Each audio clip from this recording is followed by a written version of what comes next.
Hello, मैं शिल्पी आप लोगों को पढ़ा रही हूँ हिस्ट्री और सिविक्स, और हम यहाँ पर काम कर रहे हैं 100 मार्क्स के लिए। ठीक है, उससे नीचे हमें लाने भी नहीं है। ठीक है, 100 मार्क्स के लिए हम काम कर रहे हैं और कुछ नहीं करना है। 100 marks, one name one life. Okay, आज हमारा जो टॉपिक होने वाला है दैट इज आईएनसी। अभी तक हम कितना पढ़ चुके हैं? फर्स्ट चैप्टर हमने पढ़ा हुआ है फर्स्ट वॉर ऑफ इंडिपेंडेंस, उसके बाद हमने पढ़ा था ग्रोथ ऑफ नेशनलिज्म, एंड हमने एक सिविक्स का चैप्टर भी कंप्लीट कर लिया है। ठीक है, उसके बाद हम मूव कर रहे हैं आईएनसी मतलब इंडियन नेशनल कांग्रेस के फॉर्मेशन के फर्स्ट पेज पे। ठीक है, तो कैसे काम कर रहा था आईएनसी, कैसे चीजें हो रही थी, ये सारी चीजें हमें देखनी है। फाइन, अभी आप लोगों को मैंने बताया हुआ कि हिस्ट्री आपको पढ़नी कैसे, क्रोनोलॉजी के सेट में पढ़नी है। कैसे? आप पहले फर्स्ट चैप्टर पढ़ोगे, जो भी वीडियोस फर्स्ट चैप्टर के आप उसको पहले पढ़ करके आओ। ठीक है, उसको देखो कि क्या चीजें हैं, क्योंकि उसका जो इंपैक्ट है वो था ग्रोथ ऑफ नेशनलिज्म। फिर आप नेशनलिज्म वाला चैप्टर पढ़ो, नेशनलिज्म का इंपैक्ट क्या था, आईएनसी का फॉर्मेशन। लास्ट वीडियो में मैंने बताया हुआ है आईएनसी का फॉर्मेशन हो जाता है, कैसे होता है, क्या मसाला एग्जैक्टली चलता है पूरे सेशन में, पूरी चीजों में, वो आज डिस्कस करेंगे। ठीक है, तो एंजॉय करना है हिस्ट्री को। एज आई टोल्ड यू, आपको क्या करना है, नरेशन देखना है, फैक्ट्स नहीं पढ़ने हैं। ये नहीं पढ़ना है कि 1885 में आईएनसी फॉर्म हुई थी, नहीं, मैं वो नहीं बताने वाली हूं। मैं आपको बताने वाली हूं बिहाइंड द सीन वाली स्टोरी। ठीक है, तो आईएनसी में कौन लोग थे, कैसे काम कर रहे थे। फाइनली हमें एक प्लेटफॉर्म तो मिल गया था आईएनसी का, लेकिन वो काम कैसे कर रहा था? बहुत सारे कन्फ्लिक्ट्स थे भाई, बहुत सारे कन्फ्लिक्ट्स, बहुत सारे इश्यूज हुए, बहुत सारी ड्रामा हुआ, बहुत सारा मसाला हुआ, उसके बाद जाकर के फ्रीडम मिली है।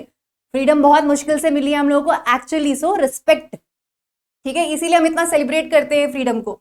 बहुत मुश्किल से मिली है। आईएनसी फॉर्म हो जाना ही सिर्फ हमारे लिए सिर्फ काफी नहीं था कि आईएनसी फॉर्म हो गई, दैट्स इट। नहीं, अभी बहुत सारा प्रोसीजर बाकी है। इतने सारे सालों में बहुत सारे पॉलिटिकल लीडर्स, सबकी थिंकिंग, सबके स्प्लिट्स, बहुत सारी चीजें आएंगी अभी। ठीक है, तो उसको एंजॉय करना, नरेशन को एंजॉय करना, स्टोरी को। फाइन, चलिए, तो अभी हम क्या पढ़ने वाले हैं, first phase of Indian national movement.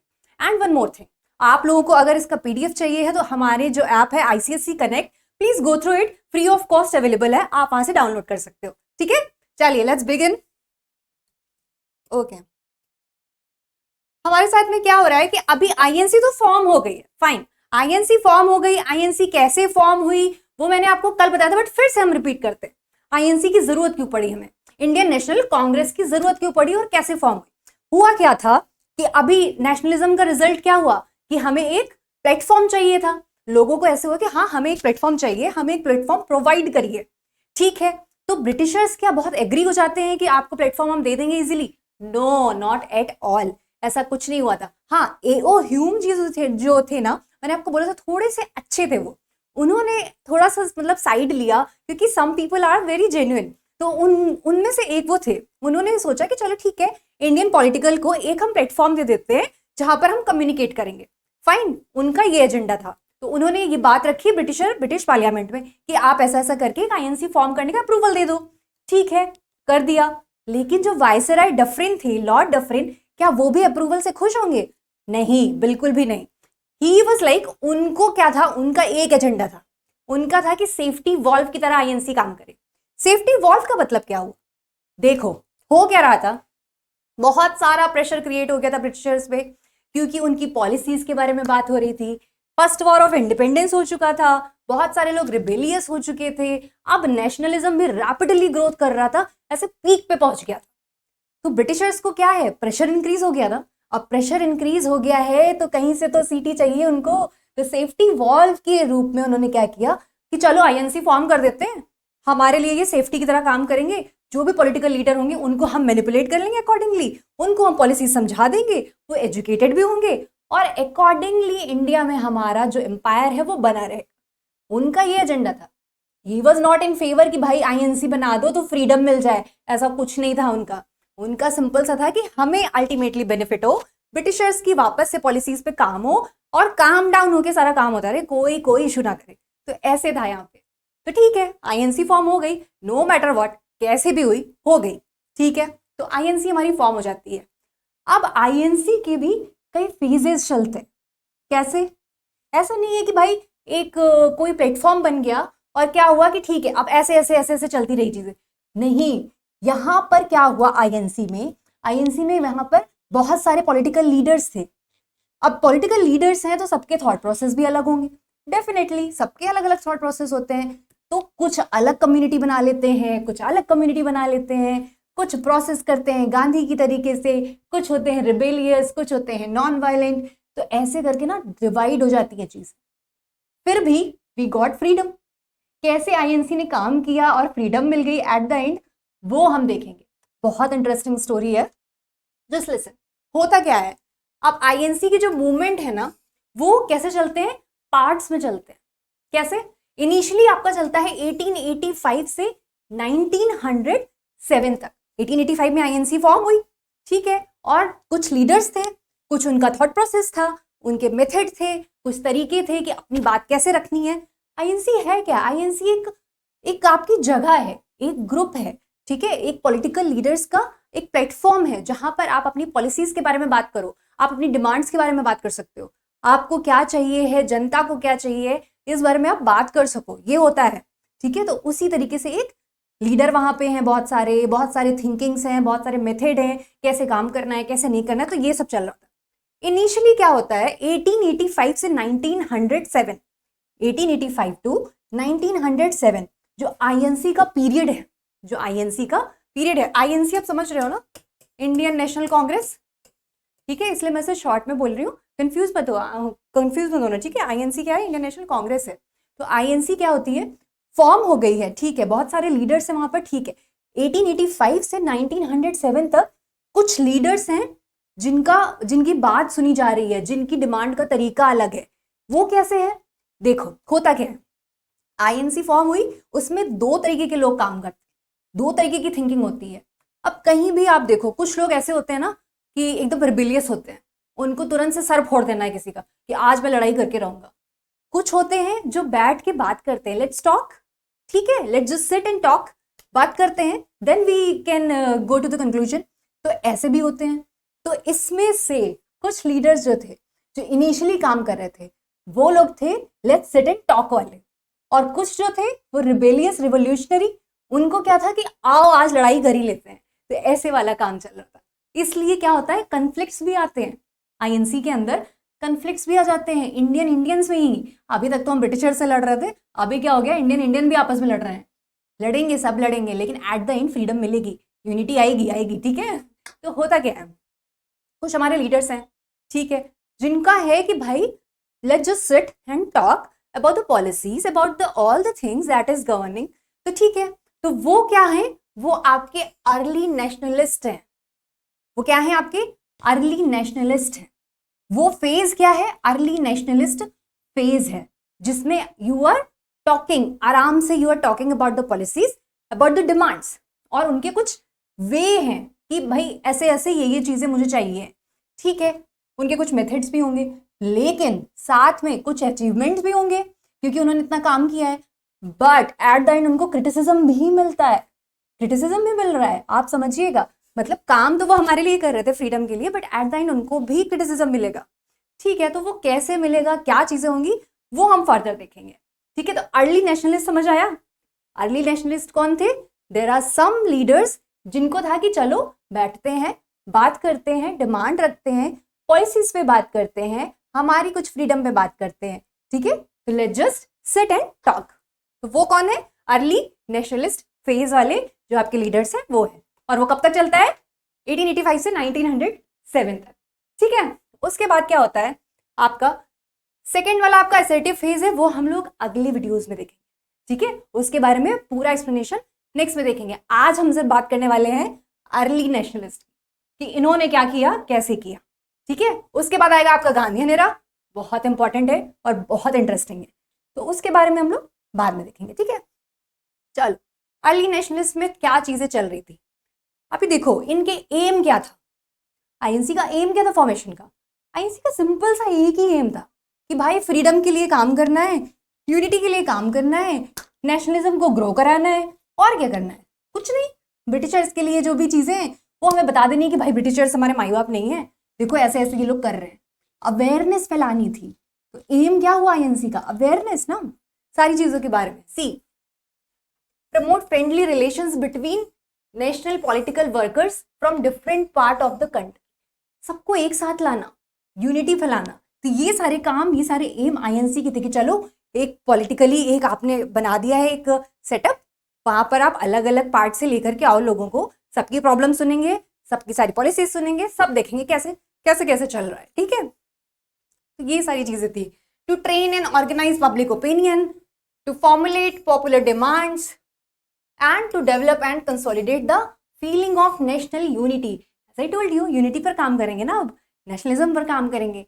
ये सारा क्या था, एम था आईएनसी का, क्योंकि आईएनसी किसका रिजल्ट है, नेशनलिज्म का रिजल्ट है, तो डेफिनेटली उसी एम पर तो काम करेगा, यूनिटी पर, सारी चीजों पर, ठीक है।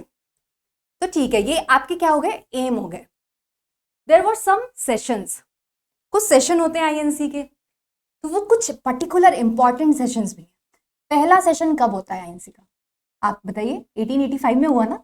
1885 में जो पहला सेशन होता है वो एओ ह्यूम ने जब आपकी फॉर्मेशन कर दी थी आईएनसी की, तब होता है। कैसे, फर्स्ट सेशन, और होता कहाँ पर है, ये आपका होता है मुंबई में। पहले क्या था, पुणे में होने वाला होता है, लेकिन पुणे में वहां पर कुछ प्लेग वगैरह फैल जाता है, इसलिए आपको जगह चेंज करनी पड़ती है, और पहला सेशन आपका होता है मुंबई में, ठीक है। जिसको कौन हेड करता है, डब्ल्यूसी बैनर्जी, जिसको कौन हेड करता है, डब्ल्यूसी बैनर्जी। तो आईएनसी का फर्स्ट सेशन जो है वो डब्ल्यूसी बैनर्जी हेड करते हैं और मुंबई में होता है, ठीक है। नेक्स्ट सेशन, कुछ और इंपॉर्टेंट सेशन है। सेकेंड सेशन में क्या होता है कि आपका कोलकाता में होता है, और दादा भाई नौरोजी ये इसको हेड करते हैं, ठीक है। ये कुछ इंपॉर्टेंट सेशंस हैं जो मैंने यहाँ पे बताए हैं, और भी इंपॉर्टेंट सेशंस हैं जो मैं एमसीक्यूज में बताऊंगी आपको, ठीक है। क्वेश्चन सॉल्व कराऊंगी या फिर फैक्ट्स वाले जब मैं वीडियोस बनाऊंगी तो उसमें मैं आपको सारे सेशंस, सारी चीजें आपको करा दूंगी जो जो इंपॉर्टेंट है, जो जो पूछी जाती हैं, ठीक है। अभी फिलहाल मैं बस इसके बारे में बता रही हूँ जो कुछ इंपॉर्टेंट है, आपको बस पता होने चाहिए कि कब कब क्या क्या हुआ था, ठीक है। फिर एक होता है आपका 23 1907 में, 1907 में होता है आपका फर्स्ट वाला फेज। कब से कब तक चल रहा है, 1885 टू 1907 चल रहा है ना। दैट मीन्स 1907 वाला जो ईयर है बहुत इंपॉर्टेंट है, ठीक है, बहुत इंपॉर्टेंट है आईएनसी के लिए, क्योंकि चेंज हो जाएंगे, अर्ली नेशनलिस्ट से असर्टिव में चले जाएंगे, इसलिए। तो 1907 वाला जो आईएनसी को हेड किया था वो किया था रास बिहारी बोस ने, और हुआ कहाँ पे था, सूरत में, ठीक है। ये आपका हुआ था सूरत में, इसमें लिखा हुआ नहीं है, ये सूरत में हुआ था, ठीक है। और इसके बाद 1916 में जब गांधीयन एरा स्टार्ट होता है, तब वाला जो आईएनसी का सेशन है वो भी बहुत इंपॉर्टेंट है। तो वो था आपका 31 1916 में, और वो आपका कहाँ हुआ था, लखनऊ में। एक ज्वाइंट सेशन था वो। बहुत इंटरेस्टिंग स्टोरी है आईएनसी के सेशंस की, वो भी मैं आपको बहुत अच्छे से बताने वाली हूँ। वो अभी नहीं, वो नेक्स्ट से नेक्स्ट वीडियो में बताऊंगी, वरना अभी सब मिसअप हो जाएगा थोड़ा, ठीक है। अभी आप बस इतना देखो 1885 से 1907 तक क्या हो रहा था, कैसे काम कर रही थी आईएनसी, ठीक है। एम समझ आया, सेशन समझ आए। अब देखते हैं कि एक्चुअल में ये जो अर्ली नेशनलिस्ट है ना वो क्या है, कर क्या रहे हैं, कौन से लीडर्स हैं, ठीक है। तो आपके जो अर्ली नेशनलिस्ट हैं उनके नाम देख लीजिए, अब रिवील होने जा रहे हैं। कौन है, डब्ल्यूसी बैनर्जी, रास बिहारी घोष, सुरेंद्र नाथ बैनर्जी, आरसी दत्ता। ये कहाँ से थे, ये लोग बंगाल से थे। घोष बोस ऐसे समझ आता है ना कि बंगालीज हैं, तो वो बंगाल से थे, ठीक है। बैनर्जी ये भी बंगाली थे, फाइन। अभी कौन है दूसरे, Dadabhai Naoroji, Gopal Krishna Gokhale, Pherozeshah Mehta, justice Ranade from Maharashtra and Gujarat, ठीक है। महाराष्ट्र और गुजरात से भी बहुत सारे लीडर्स आए। ऐसा ही टोल्ड यू ना, पूरा नेशन एक साथ आ रहा है एक प्लेटफॉर्म पे, तो हर जगह से लोग आ रहे हैं, यूनिटी आएगी। अभी देखना, सबके थॉट प्रोसेस आएंगे, फिर क्रिटिसिज्म भी होगा, कैसे होगा वो भी बताएंगे। देखो फिर क्या होता है, पीआर नायडू, सुब्रमण्यम अय्यर, आनंद चरलू, और ये कहाँ से आ रहे हैं, ये आ रहे हैं आपके तमिलनाडु और आंध्र से, फाइन। इंडिया के बहुत सारे पार्ट आ रहे हैं, इधर से भी आ रहा है, इधर से भी आ रहा है, इधर से भी आ रहा है, इधर से भी आ रहा है, मतलब चारों डायरेक्शन से बहुत सारे लीडर्स आ रहे हैं, फाइन, ठीक है। अभी कौन आता है, पंडित मदन मोहन मालवीय, ये आपके सेंट्रल वाले पार्ट से आ गए, उत्तर प्रदेश से, ठीक है। तो उसके अलावा कौन थे, लिबरल इंग्लिशमैन। लिबरल इंग्लिशमैन कौन है, ह्यूम। ऐसा ही टोल्ड यू, थोड़े से जेन्युइन लोग होते हैं ना ब्रिटिशर्स में भी, तो एओ ह्यूम उनमें से एक थे, लिबरल इंग्लिशमैन। उन्होंने हमें काफी हेल्प किया यार, मतलब अच्छा था कि एटलीस्ट किसी ने तो बोला कि हाँ इनको एक ऐसे एक प्लेटफॉर्म सेट करने के लिए दे दो। तो A O Hume was nice person, liberal Englishman, ठीक है। तो वो भी इस लीडर के पार्ट में थे, ठीक है। वो भी यहाँ पे लीड करते हैं, वो भी हेड करते हैं, वो भी कमिटीज में बैठते हैं, जब भी मीटिंग होती है तो वो बैठते हैं यहाँ पे, ठीक है। अदर देन दैट बीसी पाल एक रहते हैं लीडर। उनकी स्टेटमेंट क्या आती है वो सुनिएगा।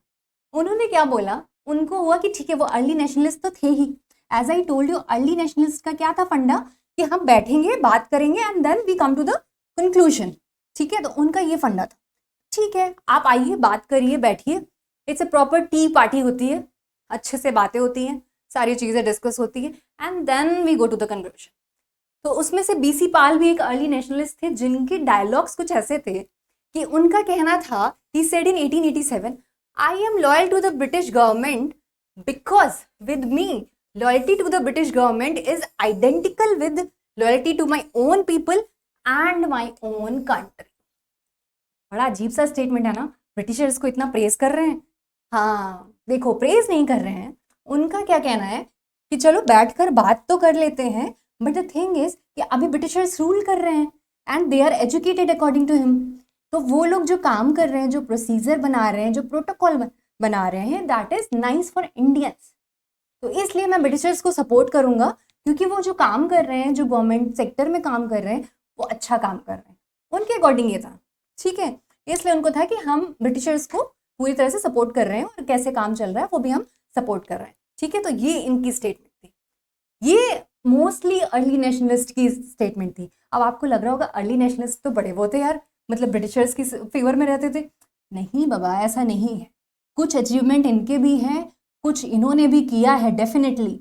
वो अभी हम देखेंगे कैसे किया है, क्या किया है, और क्रिटिसिज्म इन्हें भी मिला है। डेफिनेटली क्रिटिसिज्म तो हर किसी को मिलता है, आप चाहे कुछ भी कर लो, तो क्रिटिसिज्म इन पे भी आया है, लेकिन कुछ काम इन्होंने भी किए हैं, एक प्लेटफॉर्म जनरेट किया है। कैसे किया है वो देखते हैं। सी, इनके बिलीव्स क्या थे, अर्ली नेशनलिस्ट के बिलीव क्या थे, एज आई टोल्ड यू, बैठकर बात करना, ठीक है, let's just sit and talk, फिर कंक्लूजन पे आते हैं। तो वही चीज यहाँ पर ढेर सारी लिखी हुई है। चलो देखते हैं क्या लिखा हुआ है। The early nationalist had faith in the sense of justice, fair play, honesty, integrity of the British. बड़ी बड़ी बातें। अर्ली नेशनलिस्ट है ना, थोड़े एजुकेटेड भी हैं, और ये लोग ना इतने अच्छे से काम कर रहे थे, सिर्फ इंडिया में नहीं काम कर रहे थे, they were working out of India also. सभी को वो अवेयर कर रहे थे कि ऐसे ऐसे चीज़ें हो रही हैं, ऐसे ऐसे नहीं हो रही हैं। तो ये बहुत अच्छी चीज़ है कि वो लोग अवेयरनेस इंडिया के बाहर भी दे रहे थे। तो ये सारी चीज़ें वही लोग कर सकते थे, क्योंकि दे वर रिच, एजुकेटेड, और बाहर से पढ़े हुए लोग थे, तो अच्छे से वो लोग फॉरेन भी जा रहे, तो लोगों से कम्युनिकेट कर पा रहे थे। अब उसी जगह अगर मिडिल क्लास वाला कोई बंदा है या लेबर वाला कोई बंदा है, तो वो थोड़ी ना बाहर जाके बताएगा कि ऐसा ऐसा ऐसा हो रहा है, वो सिर्फ अपनी एक कम्युनिटी तक ही रह जाएगा ना। तो ये काम तो उन्होंने अच्छा किया, ठीक है। ये जो अवेयरनेस फैलाने का काम किया, ये हर जगह पे किया उन्होंने, all over India, all over world. Fine, बहुत सारे लोग थे, जैसे कि दादा भाई नौरोजी थे, वो लंदन में जाकर के पूरी तरह से बता रहे थे। कई सारे एसोसिएशन भी बनाए उन्होंने इसके लिए कि भाई ऐसे ऐसे चल रहा है, आप इंडियन समझो, ब्रिटिशर्स ये कर रहे हैं, ठीक है, आपको पता नहीं है, मैं बता रहा हूँ। ऐसे करके होती थी चीज़ें। मैगजीन्स में आर्टिकल निकालना, न्यूज़पेपर में निकालना, ये सब पढ़े लिखे लोग कर सकते हैं ना, कम पढ़े लिखे लोग थोड़ा कम कर सकते हैं नो डाउट, बट उनको हेल्प चाहिए होगी किसी ना किसी की। तो ये लोग फुल फ्लेज्ड तरीके से कर रहे थे। फाइन, तो इनका क्या था फेथ, इनका फेथ भी इसी चीज में था कि बस आराम से चीजें होनी चाहिए। उनको ब्रिटिशर्स में थोड़ा फेथ था, बिलीफ था कि जो ब्रिटिशर्स हैं वो एजुकेटेड हैं, ठीक से अपने यहाँ जब रूल चला रहे हैं तो हमारे यहाँ भी ठीक से चलाएंगे। उनको ये नहीं समझ आ रहा था कि थोड़े बायस्ड है हमारे ब्रिटिशर, नहीं समझ रहे थे वो ये चीज। उनको लग रहा था कोई बात नहीं, चलो बात करके देखते हैं, may be they will understand, ठीक है। तो ये उनका फेथ था, उनका फेथ था कि भाई जस्टिस मिलेगी, फेयर प्ले करते हैं, चलो हम तुमसे कुछ कह के देखते हैं, तुम हमारी सुन लो and then will come to the conclusion. ऐसा इन्होंने सोचा हुआ था अर्ली नेशनलिस्ट ने, हुआ कि नहीं हुआ विल सी, ठीक है। उसके बाद क्या होता है, it was their hope that the British would grant home rule to Indians. Okay, इनकी इतनी बड़ी बड़ी होप थी कि ब्रिटिशर्स जो है इनको फ्रीडम देने वाले हैं बस जल्दी ही, ठीक है। And then they relied on the pledges made by the British government. उनको हो रहा था कि जो ब्रिटिशर्स कह रहे हैं ठीक है उसको मान लेते हैं, क्योंकि ultimately they will give us freedom, they will give us home rule of Indians, ठीक है। तो उनका ये बिलीव था ब्रिटिशर्स पे थोड़ा बिलीव था उनको, फाइन। उसके बाद क्या होता है, they believe that the British rule had many benefits. उनको लग रहा था ना, आई टोल्ड यू कि उनको लग रहा था ब्रिटिशर्स जो है वो रूल बनाने में बहुत सही है, यार बहुत बढ़िया रूलिंग कर रहे हैं, अपने वहाँ पार्लियामेंट बना रखी है, बड़ा सारा सिस्टम बना रखा है। हमारे यहाँ तो ऐसे नहीं था, हमारे यहाँ किंगशिप चलती थी पहले। हमारे यहाँ ये जो सारा प्रोसीजर आया है, कॉन्स्टिट्यूशन, लॉ, पार्लियामेंट, ये सब कहाँ से आया है? ये सब ब्रिटिशर्स का दिया हुआ है। ये जो रिकॉर्ड, डेटा, रिव्यू, ये सब जो चलते हैं ना, ये सारी चीज़ें ब्रिटिशर्स से आई हैं। तो समवेयर इट वॉज गुड। तो उनको भी ऐसे ही हो रहा था कि भाई जो ब्रिटिशर्स है, उनको अगर अपने यहाँ पे रूल अच्छा कर रहे हैं तो दैट मीन्स हमारे यहाँ भी रूल अच्छा करेंगे, ठीक है। तो they were in faith, they were in belief, fine. उनको क्या पता था कि ये लोग ऐसे डबल फेस्ड हैं, ठीक है। तो they were of the opinion that Britain would help Indian governs themselves. उनको लग रहा था कि ये लोग हमें हेल्प करेंगे कि इंडियन गवर्नमेंट कैसे रन करनी चाहिए। भैया ऐसा कुछ नहीं होने वाला था, उनको कौन समझाए। लेकिन अब अर्ली नेशनलिस्ट है ना, अर्ली बर्ड को जल्दी समझ नहीं आता, धीरे धीरे समझ आता है, ठीक है। तो बाद में आएगा धीरे धीरे समझ एक्चुअल में क्या होगा फिर उसके बाद, इसीलिए तो एसेटिव वाला फेज आएगा। ऐसे धीरे धीरे काम चलता है। आप एकदम से बवाल कर दोगे तो थोड़ी काम चलेगा। एकदम से बवाल भी नहीं करना, एकदम से लड़ना भी नहीं है ना, पहले बात ही करके देखते हैं। आप हर जगह जाते हो लड़ाई और झगड़े में, तो पहले आप बात करते हो ना, तो वही चल रहा है अभी। अभी हम बात कर रहे हैं, लड़ेंगे थोड़ी देर में, ठीक है। फिर क्या होता है, they said that the main obstacle in India's progress was social and economic backwardness. And somewhere इनको ये हो गया था कि इंडियंस जो है वो थोड़ा बैकवर्ड है। बैकवर्ड एज इन सती प्रथा, दहेज प्रथा, अनएजुकेशन और विडो वाली जो चीज़ें चल रही थी, ये सब क्या है, आपका जो चाइल्ड मैरिज चल रहा है। तो उनको हो गया था कि भाई जो इंडियंस की हालत है ना, ये because of backwardness. Already Britishers कह रहे हैं कि हमारे ऊपर बर्डन हो, अब आप भी यही फील करने लगोगे अगर, तो फिर कैसे काम चलेगा? आपको कहाँ से फ्रीडम मिलेगी? Ultimately they will rule. तो वही होता रहा, रूल करते रहे, आप बात बस कहते रहे, सुनते रहे, आपको क्योंकि फेद था इसलिए, ठीक है। तो अर्ली नेशनलिस्ट थोड़े से अलग से साउंड कर रहे होंगे यहाँ पे, but they have done a great job also. वो अभी मैं बताऊंगी आपको कि उन्होंने भी अच्छा काम किया है, कैसे किया है, उनके भी अचीवमेंट है भाई, ऐसे थोड़ी ना, ठीक है। तो they relied on constitutional and peaceful method, okay, to achieve their aims. As I told you, उनको था कि भाई एक प्रोटोकॉल फॉलो होना चाहिए, प्रॉपर तरीके से, सोफिस्टिकेटेड वे में। Let's just talk, have tea and snacks, and then हम बात करेंगे कॉन्स्टिट्यूशनली, एडमिनिस्ट्रेटिवली, और आराम से you have to understand my point, I have to understand your point, and then we'll come to the conclusion. तो early nationalist इस तरीके से काम करते थे, फेथ और बिलीफ पे, और बड़े ही काम डाउन, ठीक है। उनको रिबेलियस नहीं होना, उनको था कि लेट्स जस्ट टॉक, ओके। तो समझ आई बात कि अर्ली नेशनलिस्ट का थीम क्या था, अर्ली नेशनलिस्ट का चल क्या रहा है। ये जो 1885 से 1907 तक अर्ली नेशनलिस्ट जो काम कर रहे, कैसे कर रहे हैं, बात आई समझ। अब इनके काम करने के कुछ तरीके भी थे, एक्चुअली तरीके, यस, तरीके बहुत ज़रूरी हैं, क्योंकि आप एक एडमिनिस्ट्रेशन को चला रहे हो। अगर आप एडमिनिस्ट्रेशन चलाने में कुछ मेथड अप्लाई नहीं करोगे, रैंडमली थोड़ी ना जा करके बोल दोगे ऐसे ऐसे ऐसे करो, ये करो, नहीं। There is some method, there is some protocol, वहां पर आपको बताने के लिए, कहने के लिए कुछ चीजें होती हैं। तो उस तरीके से उनके कुछ मेथड थे जो काम कर रहे थे। वो मेथड किसी ना किसी ने आपको बताए होंगे। जैसे कि हमारे यहाँ ये जो एडमिनिस्ट्रेशन में आपके जो IAS और PCS लोग होते हैं, वो लोग बताते हैं ना कि ऐसे ऐसे काम करवाइए, ये चीज़ करवाइए तो ऐसे पॉलिसी इंप्लीमेंट होगी।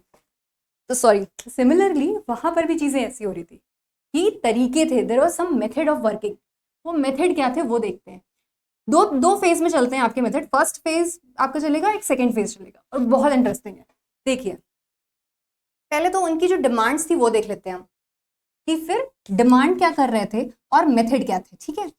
आपकी कुछ डिमांड होगी, आप उस डिमांड को बोलोगे। अर्ली नेशनलिस्ट को लग रहा था कि ठीक है डिमांड कर लेते हैं, क्योंकि डिमांड करने बैठे हैं, तो चलो बात करते करते डिमांड कर लेते हैं। कुछ उनके मेथड थे कि हम इस तरीके से करेंगे ना तो ये लोग शायद मान जाएंगे, उनको ये लग रहा था।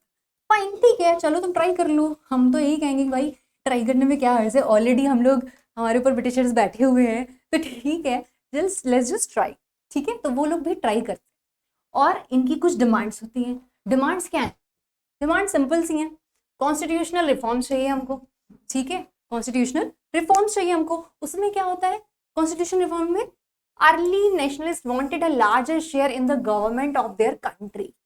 इनको क्या था कि अब देखो हम एजुकेटेड है, हम पॉलिटिकली एक स्टेज पे हैं, तो अब जो गवर्नमेंट में वैकेंसीज हैं, जो चीजें हैं, जो पोस्ट है, आप हमको ज्यादा रेशियो में दे दो ना, क्योंकि आपके अकॉर्डिंग हम पढ़े लिखे तो हैं ही, हम अच्छे खासे लॉयर हैं, कोई कुछ है कोई कुछ है, तो हमको आप वहां पे पोस्ट दे दो, हमको अब ज्यादा रेशियो दे दो, क्योंकि इंडिया अल्टीमेटली हमारा है, तो हमें रूल करना ज्यादा चाहिए, आप थोड़ा अपना रेशियो कम कर लो।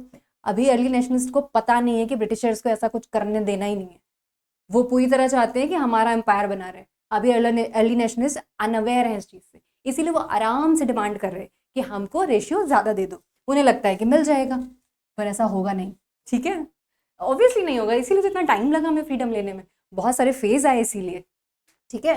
तो they believe that eventually India should move towards democratic self government. उनको लगता था डेमोक्रेसी की इतना वर्ल्ड वाइड चर्चा हो रही है, तो डेमोक्रेट कर दीजिए ना आप कंट्री को, हमें रेशियो ज्यादा दे दीजिए गवर्नमेंट में और डेमोक्रेट कर दीजिए कंट्री को।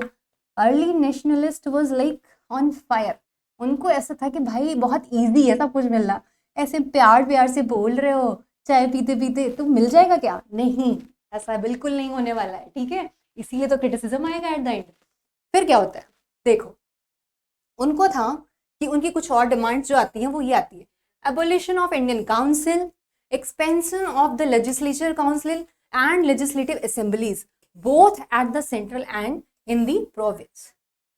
कुछ इनकी लीगल डिमांड्स हैं ये, जो कि इन्होंने कहा कि हमारे लिए आप ये कर दो, क्या कर दो, एबोलिशन कर दो इंडियन काउंसिल का, और आप क्या करो, एक्सपेंशन करो लेजिस्लेचर का।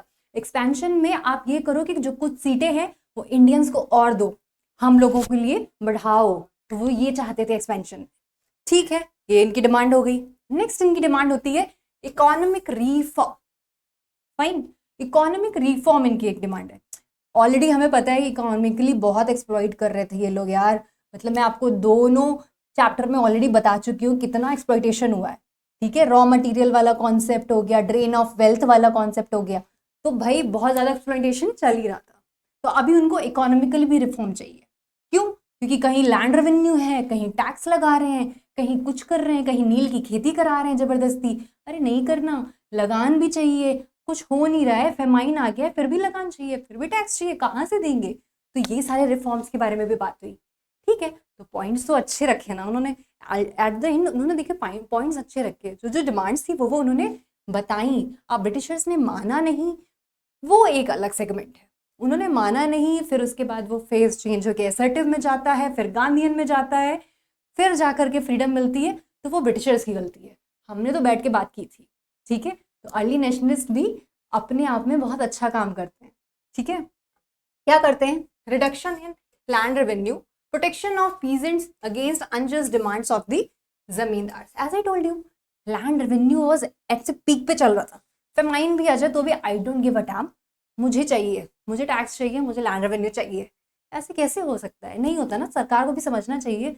तो Britishers was not able to understand, ठीक है, तो इस बारे में इन्होंने बात की कि इकोनॉमिकली भी कुछ रिफॉर्म करो भाई, ठीक है। Other than that, reduction in expenditure on the army and the money thus saved to be spent on welfare activities such as health and education।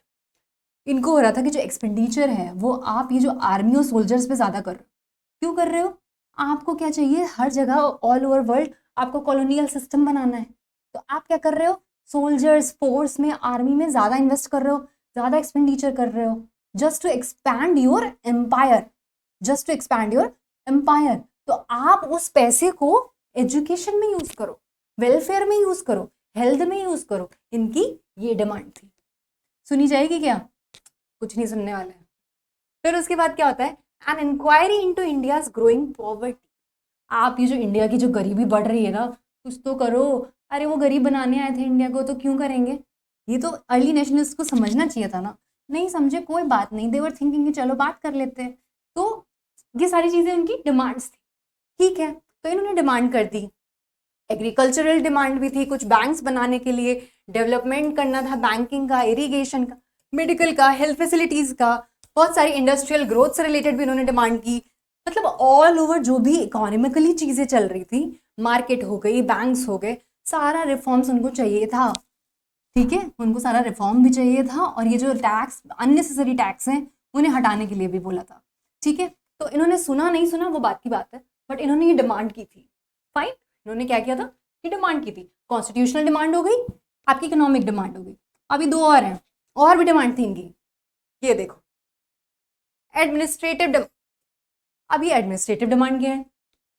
Administrative demand में क्या होता था कि demand for Indianisation of service through simultaneous Indian civil service examination in England and India.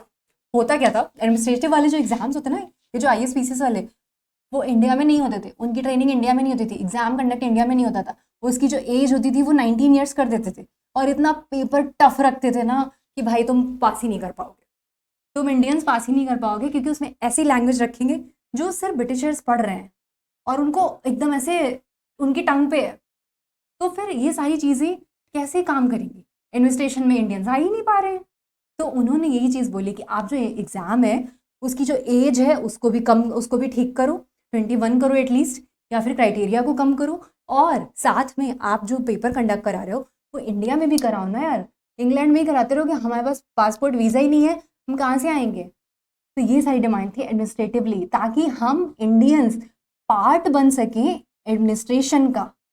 तो demand तो बहुत अच्छी है, कॉन्स्टिट्यूशनल डिमांड भी अच्छी है, आपकी जो इकोनॉमिक डिमांड है वो भी अच्छी है, आपकी जो एडमिनिस्ट्रेशन वाली डिमांड है वो भी अच्छी है, कि आप अल्टीमेटली आप पार्ट बनना चाहते हो, आप चाहते हो कि इंडिया आपके हाथों में चले, ना कि ब्रिटिशर्स के हाथों में।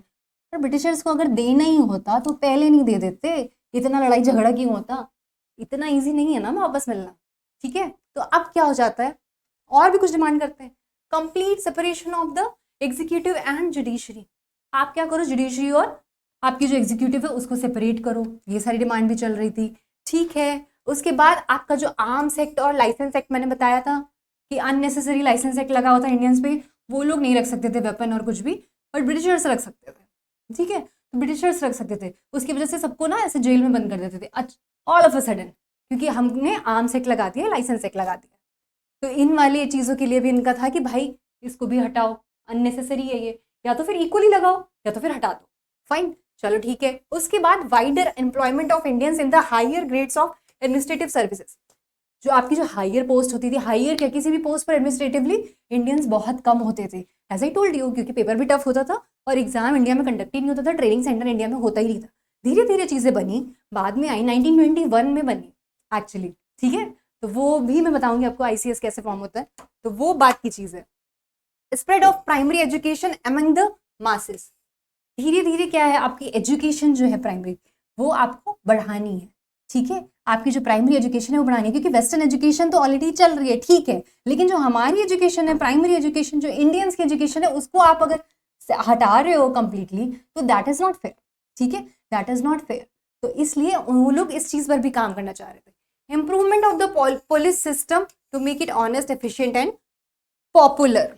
फाइन, तो सारे सिस्टम को एट द एंड उनको था कि भाई रिफ्रेश मारो, बहुत ज़्यादा आप लोग अगेंस्ट वायलेशन आप क्या कर रहे हो, एक्सप्लॉइट कर रहे हो, वो सारी चीज़ें आप हटाओ।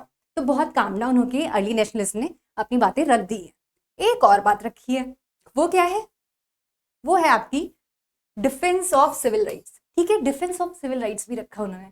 इसमें क्या था, the early nationalist defend civil right wherever the British government tried to curtail them. In fact, it was because of the political work done by the early nationalists that democratic ideas began to take root among the Indians. The early nationalists demand क्या करते हैं civil rights पे, removal of the restrictions imposed by the British government on the freedom of speech and freedom of the press. Vernacular press act लगा दिया था ना, याद आया? अब आप प्रेस पे एक्ट लगा दे रहे हो, कुछ बोलने नहीं देते हो, हमको फ्रीडम ही नहीं है स्पीच की। तो ये सारी डिमांड उन्होंने रखी कि हमें एटलीस्ट बोलने तो दो, आप हमारा मुद्दा तो सुनो, इशू तो सुनो, इतना तो राइट हमें दे दो। तो ये सारे मुद्दे उन्होंने रखे। ठीक है, abolition of the preventive detention act, preventive detention act हटाने को बोला कि भाई ये भी हटाइए किसी तरह से आप लोग। ठीक है, उसके बाद restoration of right to assemble and form association. हम जो एसोसिएशन फॉर्म करना चाहते हैं, जो आपस में बात करना चाहते हैं, उसका राइट दे दो, हमें थोड़े बहुत राइट दे दो। इन शॉर्ट अर्ली नेशनलिस्ट जो है अपनी डिमांड रख रहे थे या बेगिंग कर रहे थे, डिफरेंस कर पाना मुश्किल है। ठीक है, तो अर्ली नेशनलिस्ट ने क्या किया डिमांड की, अब वो बेगिंग के फेज में थी या नहीं वो अभी देखेंगे, तभी तो क्रिटिसिज्म मिलेगा, क्योंकि वो बैठ कर बस बात कर रहे थे और उन्हें लग रहा था हम ऐसे ऐसे पेपर दे देंगे और ये लोग साइन करके हमें दे देंगे और सारी चीज़ें सॉर्ट आउट हो जाएंगी। ऐसा कुछ नहीं हुआ, ठीक है, ऐसा कुछ होना ही नहीं था। इसीलिए तो धीरे धीरे फेज बढ़ते हैं, रिबेलियस फेज आएगा, रिवोल्यूशनरी फेज आएगा, गांधी आएगा, ऐसे धीरे धीरे धीरे चीज़ें बढ़ेंगी। Fine, get that. अभी क्या होता है, अब क्या है इनकी मेथड्स हैं, डिमांड्स आ गई, ठीक है, क्या थे ये लोग, क्या इनकी अप्रोच थी वो आ गया, but there was certain method as I told you, कुछ मेथड होते हैं ना काम करने के, तो अब वो हम देखेंगे क्या मेथड क्या थे इनके एग्जैक्टली, किस तरह से ये चाह रहे थे कि हमारी जो बात है वो सुन ली जाए। देर वॉज सम वे ना, ऐसे थोड़ी ना है सुबह आज मैं आऊँगा चाय पीने उसके बाद मैं आपको ये पेपर दे दूंगा, ऐसे नहीं था, ठीक है, एक प्रॉपर इन्होंने प्रोटोकॉल बनाया हुआ था। कैसे काम करता है, the method popularly known as constitutional agitation method. Constitutional agitation method, समझ आ रही बात, मतलब हम जो भी कहेंगे, जो भी करेंगे, जो भी डिमांड करेंगे वो लीगली करेंगे, ठीक है, ऑफिशियली करेंगे। हम यहाँ लड़ाई करने नहीं आए हैं और ना हम चाहते हैं कि आप हमसे लड़ाई करो, हमें कंक्लूजन पर आना है, इसलिए हम ऑफिशियली लीगली पेपर वर्क पे काम करेंगे, अच्छे से बात करेंगे, मीटिंग करेंगे, कमिटीज करेंगे, उसके बाद जो भी आप डिसाइड करो उस पर हम कंक्लूजन पे साथ में बैठकर डिस्कस कर लेंगे, ठीक है।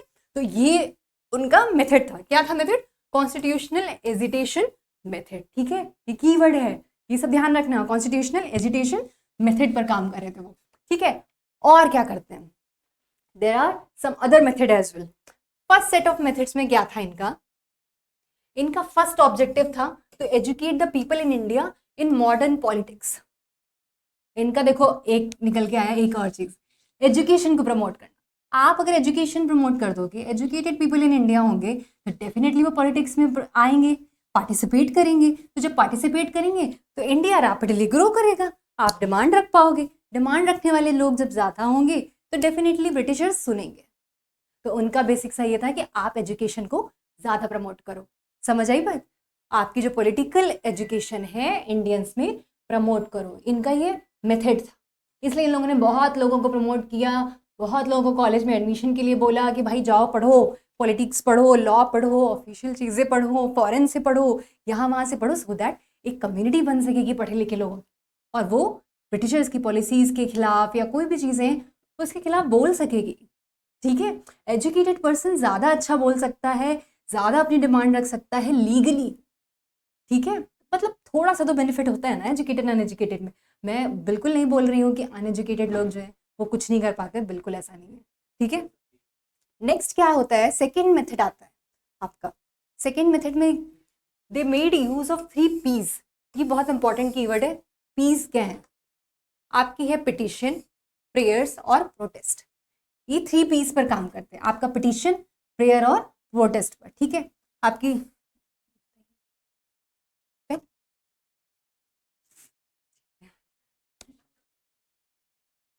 सॉरी, ठीक है, आपका जो सेकेंड मेथड था इनका अर्ली नेशनलिस्ट का, वो 3 P's पर काम करता है।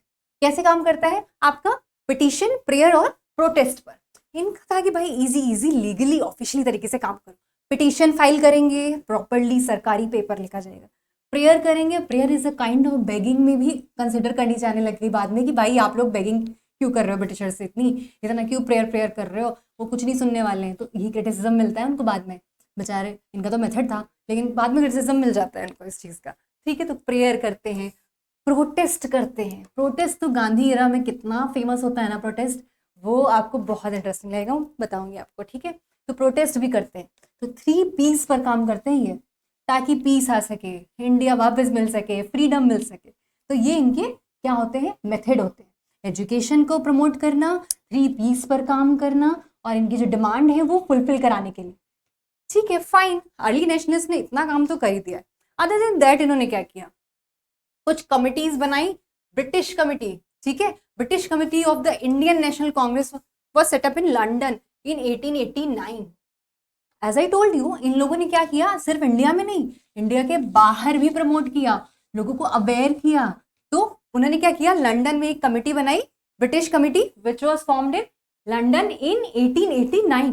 फाइन, तो लंदन में भी चीजें चल रही थी, ठीक है। तो मतलब सिर्फ इंडिया तक की चीजें सीमित नहीं है अर्ली नेशनलिस्ट की, उनकी पहुंच बाहर तक है। तो that was the plus point, that was the plus point कि अर्ली नेशनलिस्ट की अप्रोच ऑल ओवर वर्ल्ड भी है, वो लोग बाहर भी जा रहे हैं, कमिटीज फॉर्म कर रहे हैं। तो यहाँ पर तो क्रिटिसिज्म नहीं हम करेंगे उनको, ठीक है। उसके अलावा क्या होता है, deputations of Indian leaders were sent to Britain, ठीक है। These political leaders carried on active propaganda in Britain. मतलब कि भाई सिंपल सी चीज है, आप यहाँ से जो पॉलिटिकल लीडर्स हैं वो बाहर जाते हैं, सारी चीजें रखते हैं, जो इंडियन कमिटी है, इंडियन कम्युनिटी है, उसको अवेयर करते हैं कि ऐसे ऐसे हो रहा है, ये हमें करना है, हम इंडियंस को आगे आना होगा, हमें फ्रीडम चाहिए, कॉलोनियल सिस्टम हटाना है। तो वहां पर ये अवेयर कर रहे हैं। फॉर एग्जाम्पल दादा भाई नौरोजी, उन्होंने सबसे ज्यादा काम किया, उन्होंने आउट ऑफ इंडिया बहुत ज्यादा काम किया, एक्चुअली उन्होंने बहुत काम किया, ठीक है। इसीलिए वो ग्रैंड फादर ऑफ इंडिया कहा जाता है ना, ओल्ड मैन ऑफ इंडिया। तो दादा भाई नौरोजी इसीलिए इंपॉर्टेंट है क्योंकि उन्होंने सिर्फ इंडिया में नहीं, इंडिया के बाहर भी बहुत काम किया, ठीक है। तो दादा भाई नौरोजी जी से। अदर देन दैट, चलो ठीक है, इन्होंने डिमांड कर दी, डिमांड के मेथड भी बता दिए मैंने अर्ली नेशनलिस्ट के, ठीक है, जो 1885 से 1907 तक चल रहा था। अब इन्होंने कुछ अचीव कर पाया या नहीं कर पाया, इन शॉर्ट हमें यही जानना है ना कि इनका कुछ अचीवमेंट हुआ इन चीजों से कि बस चाय कॉफी स्नैक्स खा के वापस आ गए। कुछ अचीवमेंट हुए, डेफिनेटली कुछ तो होते हैं, क्योंकि इतने बड़े लीडर्स हैं, इतने बड़े लीडर्स के नाम है, they have done an incredible job. उनके अचीवमेंट्स अभी हम देखेंगे, ठीक है। अचीवमेंट्स क्या है, achievements of the early nationalist. The early nationalist की भाई अचीवमेंट भी देखने पड़ेंगे ऑब्वियसली, फिर हम क्या देखेंगे, क्रिटिसिज्म भी देखेंगे। क्योंकि ना होता क्या है कि दो टाइप के थिंकर काम कर रहे थे, एज आई टोल्ड यू, कुछ एकदम रेबेलियस और आपके रेवोल्यूशनरी थे, और कुछ जो थे आपके just let's talk and have T वाले थे, ठीक है। तो यहाँ पर क्या होता है कि इनके कुछ अचीवमेंट्स भी हैं। अचीवमेंट क्या है, the early nationalist represented the most progressive force of the time.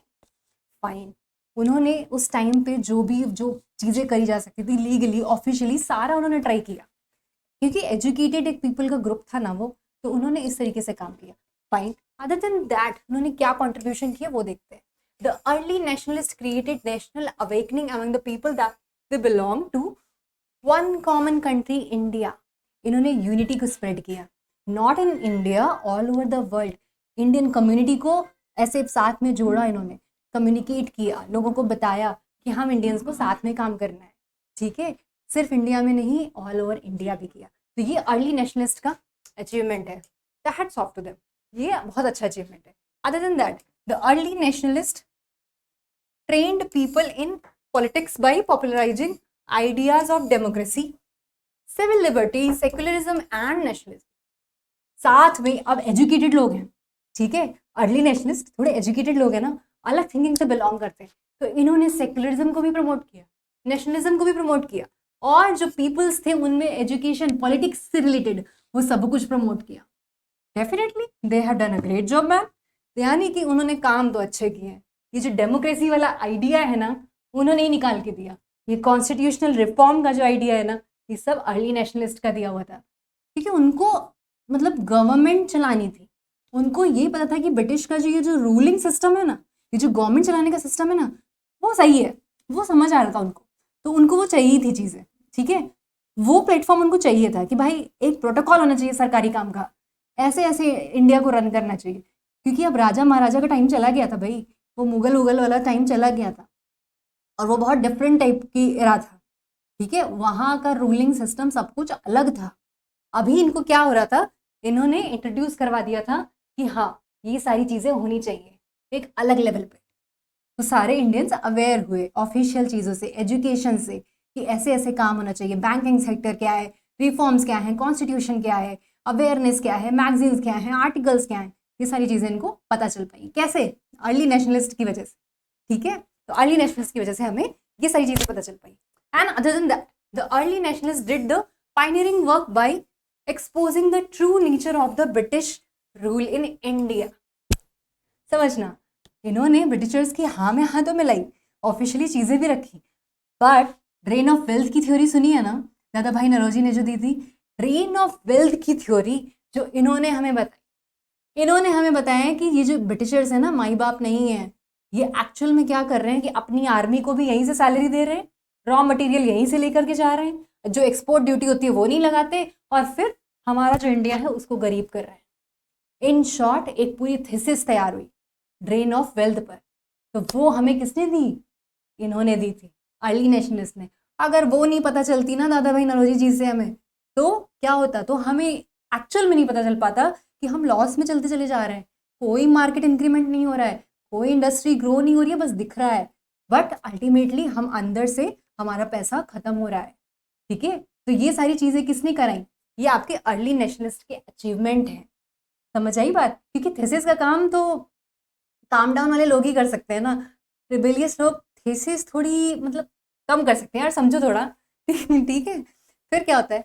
There political and economic programmes establish the truth that Indians must be rule in the interest of the Indians. इनका था कि भाई India को Indians rule करें। Definitely, क्योंकि वो क्या try कर रहे थे? वो ट्राई कर रहे थे कि लेजिस्लेचर में आपका जो एक्सपेंशन हो, आपके जो गवर्नमेंट सेक्टर है, गवर्नमेंट एडमिनिस्ट्रेशन है, उसमें क्या हो? इंडियंस का पार्टिसिपेशन हो, रेशियो बढ़ जाए। लेकिन पॉसिबल नहीं हो रहा था ना ये, ब्रिटिशर्स इतनी जल्दी कहाँ मानने वाले हैं, बट ये उनकी डिमांड थी। ठीक है, तो उन्होंने ये चीज़ रखी भी सामने सबके कि इंडिया को इंडियंस रूल करने चाहिए, मेजॉरिटी इंडियंस ही होनी चाहिए। तो ये सारी थॉट प्रोसेस कौन लेकर के आया? ये हमारे अर्लीस्ट वाले लेके आए थे। ठीक है, तो अर्ली नेशनलिस्ट हमारा ये सारे थॉट प्रोसेस लेके आए। What an amazing achievement I can say. ठीक है, अदर देन दैट क्या होता है? कुछ रिफॉर्म भी किए इन्होंने उस ड्यूरेशन में, कुछ रिफॉर्म्स भी किए। वो कैसे थे देखिएगा। The appointment of public service commission इन 1886, क्योंकि उनको हो रहा था नहीं कि पब्लिक सर्विस कमीशन होनी चाहिए, जो कि लंदन में हो रही थी, इंग्लैंड में एग्जाम हो रहा था, नहीं मिल पा रहा था एडमिनिस्ट्रेशन में इंडियंस को पार्ट, तो उसके लिए यहाँ पर appointment of public service commission हो गया। फॉर्मेशन तो 1921 पे हुआ है, लेकिन आपका जो अपॉइंटमेंट हो गया एटलीस्ट कमीशन का, अब कमीशन का अपॉइंटमेंट हो गया है तो अप्रूवल भी मिल ही जाएगा। एटलीस्ट चलो कमीशन तो अपॉइंट हो गया। एक कमीशन अपॉइंट होता है, उसके बाद उस पर बातचीत होती है, फिर फाइनल रिजल्ट आता है। इस तरह कमीशन काम करता है। तो कमीशन फॉर्म हुआ 1886 में। ये किसकी देन थी? अर्ली नेशनलिस्ट की। ठीक है, क्योंकि उन्होंने अपनी बात रखी कि इंडिया को इंडियंस गवर्न करना चाहिए, इंडियंस एडमिनिस्ट्रेशन में होने चाहिए। Fine. Other than that, a resolution of the House of Commons 1893 for simultaneous examination for ICS in London and India. As I told you, ICS का एग्जाम लंदन और India दोनों जगह conduct कराने को बोला, क्योंकि भाई हर कोई नहीं पहुंच सकता है फॉरेन, और पढ़े लिखे तो है, हो सकता है मैं पढ़ी लिखी, मेरे पास पैसे नहीं है बाहर जाने, वीजा नहीं मिल पा रहा है, कुछ नहीं मिल पा रहा है, तो एटलीस्ट इंडिया में कंडक्ट करा दो exam, so that I can appear in that exam. तो इसलिए लंदन और इंडिया में भी आपका एग्जाम होने लग गया था। वो किसकी देन थी? ये आपके अर्ली नेशनलिस्ट की थी। फाइन। नेक्स्ट क्या होता है? Appointment of the Welby commission. Indian expenditure पर एक पूरी तरह से कमीशन बैठा दिया गया कि एक्सपेंडिचर चेक करो कैसे चल रहा है, ये जो ड्रेन ऑफ वेल्थ हो रहा है कि सही है कि गलत है, फिर फाइनल हमें रिपोर्ट दो। तो उस पर भी चर्चा होने लग गई। That is very good. The Indian council act 1892। These achievements of the early nationalists served as a base for the national movement in the later years. Fine. तो इतने सारे अचीवमेंट्स भी हो गए। ठीक है, डिमांड करी अर्ली नेशनलिस्ट ने, अचीवमेंट्स भी हो गए, लेकिन कुछ तो इनमें कमी भी थी, इसीलिए क्रिटिसिज्म के पार्ट भी बन गए। क्रिटिसिज्म तो चलता रहता है, हर किसी का चलेगा। देखो, अगर आप रिवोल्यूशनरी हो तो भी आपका क्रिटिसिज्म होना है कि कितना पागल है, देखो लड़ाई पे उतर आया है। अगर आप बहुत काम डाउन हो, बैठ कर बात करने बिलीव करते हो, तो भी आपको बोला जाएगा कि देखो बेगर है, कैसी बात कर रहा है। तो criticism will be there always, so don't worry about criticism. ये प्रेजेंट सिनेरियो पे भी फिट होता है। ठीक है, क्रिटिसिज्म से नहीं डरो, एटलीस्ट अपना काम करो। तो अर्ली वालों ने भी काम किया। ठीक है, क्रिटिसिज्म क्या था? Criticism of the early nationalist. इनको क्या बोला गया कि जो इनके मेथड है ना, method used by the early nationalists of the passing resolution and sending petition were criticized as inadequate. They depend on the generosity of the British instead of relying on their own strength and challenging the imperialist might. समझो हो क्या रहा था? अब ये जो petition कर रहे हैं, प्रेयर कर रहे हैं, प्रोटेस्ट कर रहे हैं, अल्टीमेटली सबने ये बोल दिया कि आप ये जो प्रेयर पिटीशन कर रहे हो ना, ये ब्रिटिशर्स को और पावर दे रहा है, ना कि आपकी स्ट्रेंथ को शो कर रहा है। ऐसे दिखा रहा है कि आप बैक कर रहे हो, प्लीज हमें दे दो दे दो दे दो, ये हमारी डिमांड है, प्लीज साइन ऑन इट, और नहीं किया तो क्या? कुछ नहीं, कोई एक्शन नहीं, कुछ भी नहीं हो रहा है। तो इसलिए एवरीवन वाज लाइक क्या फायदा है ऐसी चीजों का? तो ये क्रिटिसिज्म हो रहा था। फाइन। अदर देन दैट क्या होता है, they failed to realise that British and Indian interest clashed with each other. उनको ये बात समझ ही नहीं आ रही थी कि ब्रिटिशर्स का एजेंडा एक्चुअल में अपना एम्पायर बनाना है अभी भी। They don't want to give us freedom. उनको नहीं है कि भाई इंडिया इंडियंस रूल करें, नहीं करना है। वो चीज़ यहाँ पर लैक हो रही थी। उनको पता नहीं क्यों ऐसा लग रहा था कि भाई जो ब्रिटिशर्स हैं वो रूल तो अच्छा कर रहे हैं, चलो थोड़ा थोड़ा करके हम मांग लेते हैं और हमें मिल जाएगा। ऐसा नहीं होने वाला था, तो वो समझने में इनको लैक हो गया। फाइन। अदर देन दैट क्या होता है, the early nationalists failed to draw the masses into the mainstream of the national movement. Their areas of influence was limited to the urban educated Indians. In particular, their leadership was confined to professional groups such as lawyers, doctors, journalists and teachers. बात समझना, educated people लोग थे, मैंने आपको बताया, तो उनका ना एक सराउंडिंग था, उनका एक सराउंडिंग था, कुछ पर्टिकुलर ग्रुप थे, जैसे टीचर्स हो गए, लॉयर्स हो गए, एजुकेटेड लोगों में ज़्यादा वो लोग इन्वॉल्व थे। लेकिन जो आपका लेबर क्लास था ना, वो इंक्लूड नहीं कर पाए, वो नहीं आ पाए, क्योंकि उनको पॉलिटिकली इतनी नॉलेज नहीं थी। और आप पॉलिटिकली नॉलेज पर काम कर रहे थे, आपके मेथड ही पॉलिटिकली वाले थे कि एजुकेट करो, उसके बाद ऐसे ऐसे ऐसे काम करते हैं। तो वो चीज़ें यहाँ पर हो ही नहीं पाई। तो आपने क्या किया कि कुछ पर्टिकुलर एरिया, कुछ पर्टिकुलर लोगों को ही इन्वॉल्व कर पाए आप, किसमें, नेशनल मूवमेंट में। समझ आ रही बात? तो यानी कि यूनिटी की थोड़ी मिसिंग हो गई ना। आप चाहा तो यूनिटी रहते, लेकिन मिसिंग हो गया ना थोड़ा सा। ये भी एक क्रिटिसिज्म है। आप लेबर फोर्स, किसान, फार्मर्स, इन सब लोगों को आप ला ही नहीं पाए, वुमेन को आप ला ही नहीं पाए। जो एजुकेटेड वुमेन थी वो डेफिनेटली आई होंगी, but other than that no one was a part of it. आप वो कर ही नहीं पाए।